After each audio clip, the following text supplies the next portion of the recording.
j'espère que vous allez bien. On se retrouve sur cette nouvelle vidéo sur Cubone. Et je suis niveau 10 et j'ai des armes de malade. Je suis niveau 10 mais j'ai des armes de malade. Hein. Donc il n'y a que des personnes qui ont le même niveau que moi. Donc je sais que je ne suis pas tout seul. Heureusement. Bon, c'est parti pour camper. Camper. Parce que nous actuellement, donc on peut exploiter que au hasard. Et manque de chance au moment de cette annonce la semaine dernière, le temps s'est dégradé. Donc ce qui nous a permis de l'exploiter un petit peu, mais pas autant qu'on le voulait. Et surtout, moi par exemple, j'ai une clientèle un peu plus âgée qui ne veulent pas aller en terrasse. Donc ça me freine aussi sur la essayer de récupérer mon chiffre d'affaires perdu. Bolos. Pas au fur et à mesure, mais d'exploiter l'intérieur pour recevoir. Oh non, mec, je t'ai rafale. Tu sais quoi? Je vais jouer aux pompes. Vous allez voir aux pompes comment je suis cheaté. Vous allez voir. Regardez comment je suis cheaté aux pompes. Une balle ou deux balles, ils sont morts. Hein. 40% de clients potentiels Merde. Supplémentaires. Je me suis froid. Pour les gens qui sont encore un peu craintifs, le fait d'avoir réouvert que les terrasses, ça a freiné les gens qui avaient un peu peur parce qu'ils se sont dit tiens, ils rouvrent les terrasses par l'intérieur, donc peut-être que le Covid circule encore. Là, à mon avis, le fait de tout réouvrir, ça va rassurer les gens qui avaient encore un doute de savoir s'ils pouvaient retourner au café. Couvert au total, si Emmanuel Macron annonce ce soir la réouverture totale. Oh bim.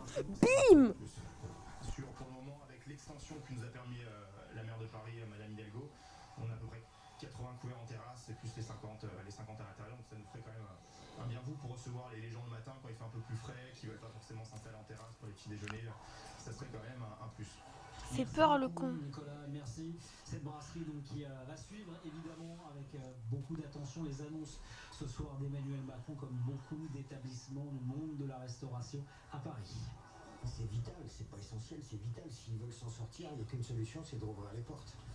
Sans ça, c'est pas avec quelques clients en terrasse qu'on va faire un chiffre d'affaires. Hein. Ça, je pense qu'ils n'y arriveront pas. Donc je pense que c'est surtout utile pour les restaurateurs.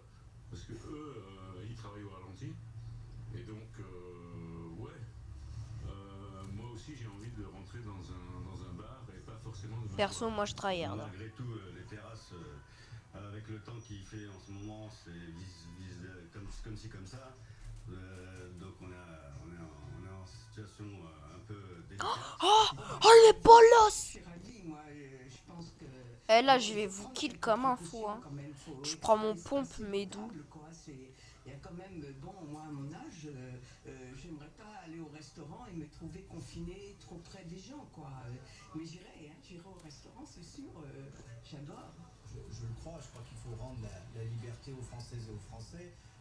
Vos différents intervenants avant moi ont tout à fait raison. Ton père, le chauve. Parce que, en fait, continuer à confiner, à limiter l'économie en France et donc le tissu social, je pense que ça aura plus de conséquences négatives que positives et ça sera peut-être des conséquences plus graves que le coronavirus lui-même. Donc d'un coup, là, il y a vraiment, il faut réagir et surtout réagir pour garder l'unité du pays parce que quand on voit toutes les fractures qu'il y a actuellement, c'est quand même grave ce qui se passe. Le versement de la prime exceptionnelle pour le personnel soignant et les EHPAD pour récompenser leur implication lors de l'épidémie du coronavirus est paru au journal officiel. Le montant s'échelonnera entre 1000 et 1500 euros et concernera Paris et tous les départements d'Île-de-France. Il sera versé à tout le personnel soignant ayant travaillé entre le 1er et le 30 avril et sera entièrement défiscalisé. Ce soir, Emmanuel Macron s'exprimera sur la troisième étape du déconfinement prévu le 22 juin et ses principaux enjeux. Parmi eux, l'assouplissement des règles dans les établissements scolaires. Certains estiment que tous les enfants doivent retourner à l'école, mais l'organisation pour permettre aux plus jeunes de respecter les gestes barrières est compliquée. Illustration dans ce collège à Cergy, dans le Val d'Oise, avec Hortense Gérard et Marine Scherer. Ce directeur d'école du Val d'Oise s'interroge. Est-ce vraiment utile de changer le protocole sanitaire à 3 semaines de la fin des cours? La rentrée scolaire, normalement, on en prépare une pour le mois de septembre. Là, on en est déjà à 3. On va en faire une 4e. Beaucoup de travail pour pas grand-chose selon lui, car même si toutes les Il était où? l'école ne pourrait pas accueillir immédiatement tous les élèves. Changer de phase, ça veut dire d'abord sonder toutes les familles, individuellement.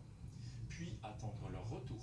Sur 13 enseignants de l'école, j'en ai 4 qui ne peuvent pas revenir pour raison de santé. S'il m'en manque 4, comment je fais pour recevoir tout le monde? Il y a vraiment un décalage. Non mais ton père là, t'abuses. Que ça soit du ministre Non mais ils aiment trop prendre mes armes. Est-ce qu'il est réalisable sur le Parce qu'ils ont pas cette arme, ils ont qu'à l'acheter. Accueillir seulement 54 élèves simultanément contre 250. Mais non, ils spawn kill. Ses parents sont favorables Ok. à l'assouplissement Ah ben on a des gagné de mesures toute façon. Je pense qu'il est temps que tout le monde reparte à l'école, que tout le monde retrouve son rythme avec Jordan C'est Graff et parti pour Brawl Stars. Ni pour faire le plein. Vous allez aller voir mes collègues là-bas. Tout, tout, tout.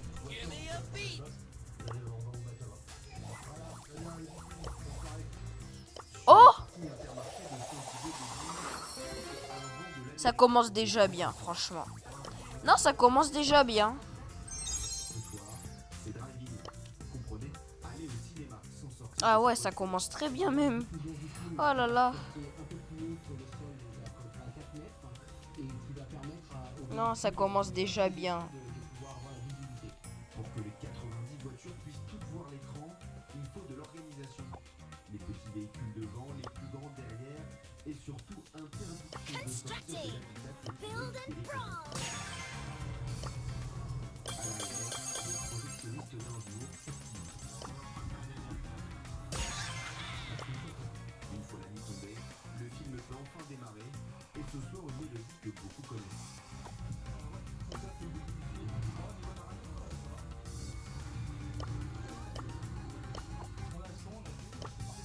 Oh là là. Au programme, Mamma Mia, la comédie musicale tirée des chansons du groupe.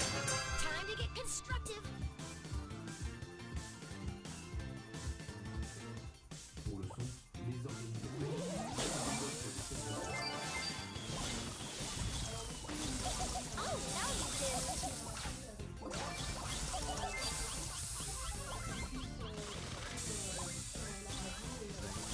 une voix qui séduit tous ceux qui sont venus.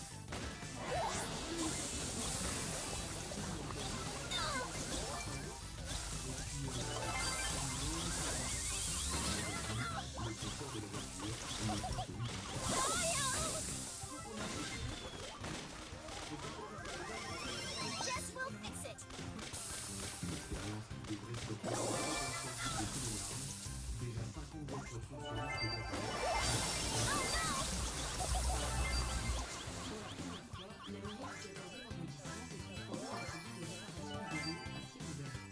Une opération organisée par la milice.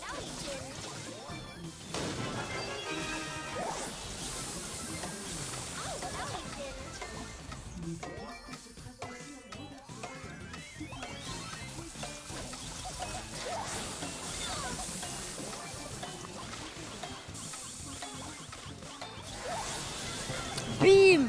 Allez!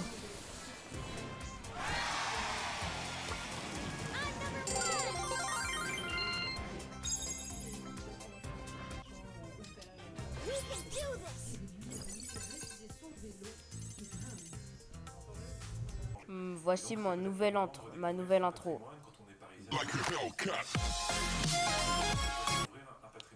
Et je la mettrai souvent. Donc j'espère que la vidéo vous a plu. N'hésitez pas à la liker et à vous abonner. Et comme ça, parce que je dois faire le montage sur PC. Donc c'est un peu galère. Donc c'est pour ça que je vais arrêter la vidéo. Donc j'espère que la vidéo vous a plu. N'hésitez pas à vous abonner et à liker. Et je vous mettrai l'application en description. Ciao ciao. Dominique n'est pas